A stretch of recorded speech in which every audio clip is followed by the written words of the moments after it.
guys, welcome to another video. Today we are doing an EPCOT video, everything that Alex and I love about EPCOT. The ball is like the #1 thing that we love behind us. Today we're gonna go through some of the rides, go to some of the lands that we really like, and we're just gonna talk about everything we love here. And of all 4 parks, EPCOT is my least favorite, but it's still really great. And that ball behind us turns different colors at night, and that's one of my favorite parts about it. And I think this is Alex's 2nd favorite. It's his 3rd because it's Magic Kingdom, Hollywood Studios, EPCOT, and then Animal Kingdom for Alex. So we're gonna go to different places around here and then we'll just see what we do. It's a Sunday afternoon. A lot of stuff has happened. Today is October 5th, but on Friday, The Life of a Showgirl by Taylor Swift came out. That's her 12th album that came out. So on Friday night, we went and we watched the release party in movie theaters, and it was just showing her the first music video of The Fate of Ophelia. That's the it's the first song on the album, and then that's her first single of the album. So we went and saw that, and then when we came home, our AC wasn't working, so we came home and it was like 78 degrees at night. We had to put up the windows and sleep without AC. Saturday, which was yesterday, we were supposed to come here, but because of the AC and the HVAC workers and things like that, they weren't able to come until like 4 o'clock in the afternoon. So then we didn't come here because of that. And then today we tried to go to church, but then the HVAC workers were gonna come from 11 to 1. They came at like 1:15 or something like that. So they came, and now we are finally here at EPCOT. So everything's working now, everything's good. So we're gonna have a fun time and go places that have AC, because our home does not at the moment. Or it does, but it's still getting cold. It's like 81 degrees or 79 degrees when we left. So it's still kind of hot. So we're gonna hang out here and then we're gonna go home to a cold house. Spaceship Earth is a slow-moving 20-minute dark ride that goes inside the EPCOT ball.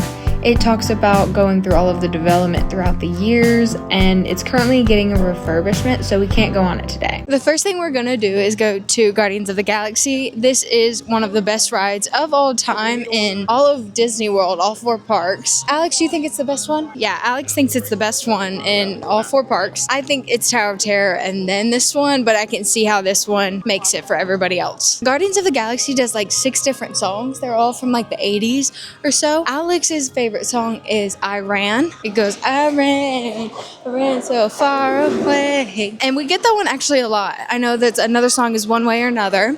And one way to cut through is to go into it's called the confectionery, but you go through those doors and then you cut through here, and then you'll go out to see Guardians of the Galaxy. The one song that I really, really want is September, and we've never gotten it. So our whole year and a half or so of having Disney passes and things, I've never gotten September. I really thought it was gonna happen a couple days ago, but it did not. Let's hope it happens today.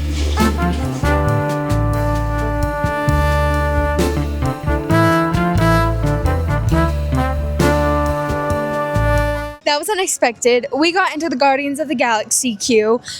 We talked to a lot of different cast members. They are so nice. When you're nice to them, they are extra nice to you, because I asked the guy that like puts you wherever, I asked him, hey, is there any way that I can get September? I've never gotten September and I really, really want it. And he said, no, there's no way. It's completely random. They'll never be able to tell you or anything like that. When we got to the front, he remembered me and he said, do you want the front? Do you want the back?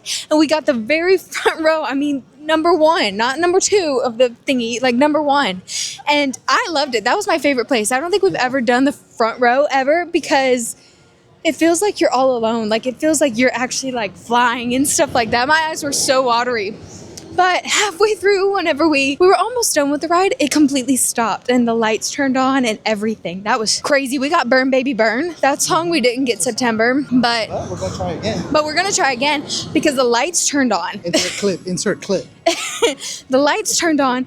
We were there for like, I would say 5 to 10 minutes, like a good 5 to 10 minutes.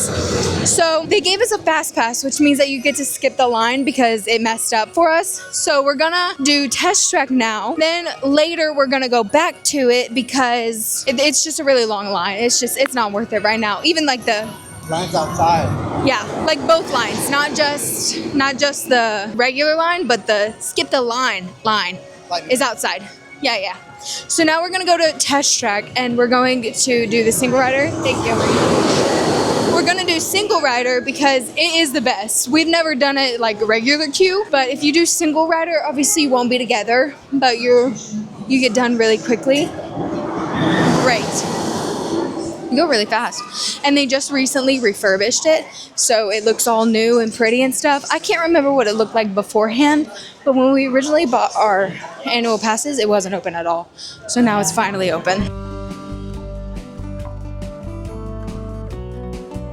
There are 11 pavilions in Epcot, and the first one starting on the left is Mexico. Mexico is mostly inside the pyramid, and when you walk in to the pavilion, it has things from the animated movie Coco, which is centered about the Day of the Dead, Dia de los Muertos, and the importance of family. Inside the pavilion, they have a couple of restaurants and vendor carts that sells a bunch of different things like dolls, shirts, souvenirs, all of that kind of stuff. And then they also have a ride inside of the pavilion, La Gran Fiesta. It's a slow-moving dark ride with, I think, Donald Duck and a couple of other characters. In every pavilion, there is always some type of food, especially this time of year with the Food and Wine Festival happening. So the second pavilion is Norway, where they have Frozen Ever After and some restaurants and things. I think Alex and I have only ever done Frozen Ever After once, and that was for our 3-year anniversary nearly 3 years ago. The third pavilion is China. They have a beautiful replica of the Temple of Heaven with amazing attention to detail. They have a show that plays in there called Reflections of China. They also have a huge store with amazing souvenirs, like picking out a pearl and then making it into jewelry. It has little gardens and ponds by the temple, which just makes it incredibly beautiful to look at. And now we're on to the next pavilion, which is Germany. And if I'm being honest, Alex and I never really go here. There's a restaurant and some stores, but no show and no ride. This is one we usually pass on since we don't go to the parks to eat a whole lot of food. Up next is the Italian Pavilion, Italy. They have a lot of different dinings and drink places that you can go to. They have a place where you can get a slice of pizza. Alex really loves to go there every single time we go to Epcot and we get food. The architecture recreates Venice's St. Mark's Square with the iconic bell tower, and then also they have Neptune's fountain. Everybody really loves Italy, and I remember when my friend Cameron, we watched a fireworks show at the Italian Pavilion. Now we are at the American Pavilion. They have a show that's a 30-minute show hosted by Benjamin Franklin and Mark Twain. They have an a cappella group called the Voices of Liberty that sing patriotic music inside the pavilion's grand rotunda. There's an America Gardens Theater that's an outdoor amphitheater hosting live music. We actually saw Joey Fatone. He's a part of NSYNC, and he was there one day. And then they have the American Heritage Gallery, and it's a rotating exhibit space inside the pavilion. They also have a lot of places to eat. If you ever see people with a big old turkey leg in their hand, it's from the American Pavilion for some reason.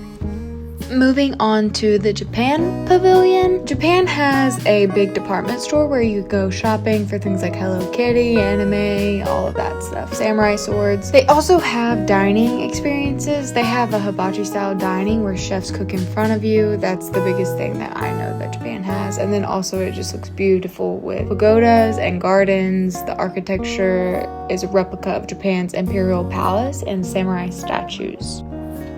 Now we are at the Morocco Pavilion. This one is my personal favorite. I think it is beautiful with the hand-cut tiles. I love the artisans. I love the art that's there. I love all of the architecture. It's really beautiful. They have a marketplace called the Marketplace in the Medina. It has different goods, things like that. They have a lot of different fountains there. There is some dining there. There's a cafe, there's sweets and sips, and then there's a spice road table. And then you can just go shop and everything like that. But I think the architecture is beautiful and wonderful for picture taking. Coming up next is the France Pavilion. In France, there is Remy's Ratatouille Adventure. It's a 4D trackless ride, shrinking you to Chef Remy's size for culinary adventure. And then you have Impression de France. It's an 18-minute film showcasing France landscapes and culture. There's a Beauty and the Beast sing-along. And then they have a lot of dining and shopping. I know that me and Alex, one time we got an ice cream inside a toasted bun, and it was one of the best snacks / desserts that we've ever had in all of Disney World. It was very, very good. Now we have come to the United Kingdom Pavilion. You can dine here. You can go to Rose and Crown Dining. You can go to the pub. They have fish and chips. And then they have a beer cart as well. They have some live music, and you can meet different characters like Mary Poppins, Alice from Alice in Wonderland, and occasionally Winnie the Pooh and Tigger in the gardens. They have some shopping called the Toy Soldier. You can look at Paddington Bear stuff, and then British pop culture items. You can buy tea. You can find unique gifts like family crests here, and then you can look at like football, soccer, and rugby merchandise. They have a lot of cool different places, like they have a red phone booth. I really love that. Alex got it. It was very cute. And then you can also get a really good spot to see the fireworks. Last but not least, we are at the Canada Pavilion. Canada has a feature film that is 12 minutes called Canada Far and Wide in Circle Vision 360. It is a really cool video that shows all of the beauties of Canada, like their forests and their cities and all of that good stuff. And it was very interesting when Alex and I did it. They have a steakhouse, and then they do live music as well. And then they have shopping that you can do. You can go to Northwest Mercantile. It's a shop with a rustic cabin offering Canadian apparel, roots clothing, maple syrup, and toys. You have the trading post that's kind of near the back. They have souvenirs. They have the Victoria Gardens, and then it shows you architecture and scenery. There's a really pretty rocky mountain with a waterfall that's kind of in the back. One thing that's really cool in Epcot is Journey of Water. It's inspired by Moana. It's a self-guided interactive walking trail in Epcot's World Nature. You can walk through water. You can play with water where it jumps and all of that stuff. So it's really cool and very cute, and kids really love it because they can get wet and play with water all day. Then there's the ride called Soarin'. It's in the Land Pavilion, and it lifts guests up 40 feet in the air before a massive 80-foot concave screen. And it uses air and wind and gentle motion like you're flying over global landmarks. It's really, really cool. Living with the Land in Epcot is an opening day boat attraction that showcases sustainable agriculture, innovative farming techniques, and environmental stewardship through a 14-minute ride and greenhouse tour. Its opening day was October 1st, 1982, and it features real edible produce grown on site for Disney restaurants with hydroponic systems, a 32,000 tomato yielding tree, and a nod to 1982 with the hidden 82 mailbox. One thing I really love about Epcot is when you go in the Seas with Nemo and Friends Pavilion, they have one of the largest aquariums in the US, holding 5.7 million gallons of salt water, featuring over 2,000 creatures from 90 plus species, including sharks, dolphins, turtles, rays, and I know they have manatees where we saw them. And then they also have Talking with Crush, where Crush the turtle from Finding Nemo interacts with a whole crowd, and it's very adorable. When we came for our 3-year anniversary, we went to the restaurant called Space 220. It's an immersive restaurant simulating a journey 220 miles above Earth to the Centauri space station, featuring a stellar elevator. It's a panoramic cosmic views. It was really cool. Alex and I really loved it. There was like astronauts, walking dogs in there on the screens. They were playing soccer. They were repairing satellites outside. It was very, very cool whenever we did it, and I'm glad we did. Another thing that I loved is Festival of the Arts. It happens every year. They have paint by number murals. They have scavenger hunts. They have chalk character art and step-in photo ops. Alex and I did paint by numbers, and we saw the chalk and stuff like that. We also bought art. It was Snow White. It's a print, so you won't get the originals or anything like that. It was very cool. It was very beautiful, and it's one of the prettiest festivals that I've seen that Epcot has. There's some even random things that I want to mention, like Figment of Your Imagination is kind of like the mascot for Epcot, but it's one of the weirdest rides ever. It's kind of just like a fever dream, and if you asked me to explain it, I wouldn't even be able to. And then there's also Awesome Planet that is narrated by Phil Dunphy from Modern Family. Alex and I just finished that show a while ago, so it was really cool to hear him talk about the planet and all of that stuff. We also gain all of our annual pass holder magnets or anything that they give us. We come to Epcot to get all of them. So all of our magnets, all of the things that we get that say annual pass holder that's free, we come to Epcot to get them.